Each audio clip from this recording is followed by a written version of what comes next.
বন্ধুসকল মই মোৰ ইউটিউব চেনেল মাহিৰ একাডেমি চেনেললৈ সকলোকে স্বাগতম জনাইছো। এতিয়া আহো মূল বিষয়লৈ। পানী ঠাণ্ডা কৰা আমি ইংৰাজীত কেনেকৈ কম পানী ঠাণ্ডা কৰা, সেইটো আমি কম cool the water. Cool the water মানে পানী ঠাণ্ডা কৰা। তেনেহ'লে পানী গৰম কৰা সেইটো আমি কেনেকৈ কম যে পানী গৰম কৰা। গতিকে ঠাণ্ডা ছিজনত পানী গৰম কৰিবই লাগে। পানী গৰম কৰা, পানী গৰম কৰা সেইটো আমি কম heat the water. Heat the water মানে পানী গৰম কৰা।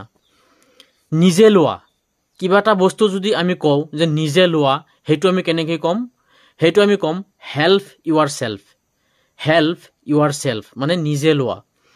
পিছত আহা, আমি কাৰোবাক যদি কওঁ যে পিছত আহা, নিশ্চয় কওঁৱেই যে পিছত আহা, সেইটো আমি ক'ম come back later. Come back later মানে পিছত আহা। ফোনটো ধৰা, ফোন বাজি থাকিলে আমি কাৰোবাক কওঁ যে ফোনটো ধৰা, সেইটো আমি ক'ম pick up the phone. Pick up the phone বা আনচাৰ দ্য ফোন এনেকৈ ক'ব পাৰি। তাৰপিছত বহি থাকা, আমি যদি কাৰোবাক কওঁ যে বহি থাকা, সেইটো আমি ক'ম ৰিমেইন চিটেড। ৰিমেইন চিটেড মানে বহি থাকা। পিছফালে ঘূৰা, পিছফালে ঘূৰা, আমি যদি কাৰোবাক কওঁ যে পিছফালে ঘূৰা, সেইটো আমি ক'ম টাৰ্ণ বেক। টাৰ্ণ বেক মানে পিছফালে ঘূৰা।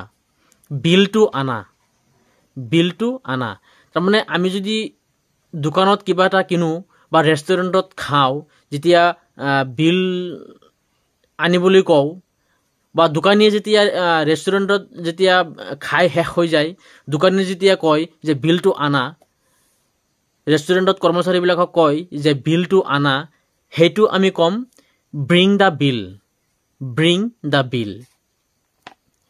ৰাস্তা দিয়া, ৰাস্তা দিয়া, আমি কাৰোবাক কওঁ ক'ৰবাত যাবলৈ হ'লে বা কিবা মানুহৰ ভিৰ বেছি থাকিলে আমি যদি তাত যাব বিচাৰোঁ, তেতিয়া কওঁ যে ৰাস্তা দিয়া, ৰাস্তা দিয়া, সেইটো আমি ক'ম মেক ৱে। মেক ৱে মানে ৰাস্তা দিয়া। এইটো তোমাক কোনে দিছে? এইটো তোমাক কোনে দিছে?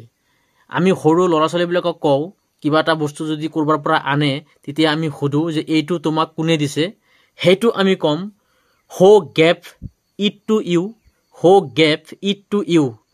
নো গিফ্ট মানে গিফ্ট নহয়, gave. Who gave it to you মানে এইটো তোমাক কোনে দিছে। গতিকে বন্ধু বান্ধৱীসকল, ভিডিঅ'টো সম্পূৰ্ণ চাব। ভাল লাগিলে ভিডিঅ'টো চেনেলটো ছাবস্ক্ৰাইব কৰি দিব আৰু ভিডিঅ'টো লাইক কৰিবলৈ নাপাহৰিব আৰু ফেচবুক পেজটো ফ'ল' কৰিবলৈ নাপাহৰিব। Thank you so' much.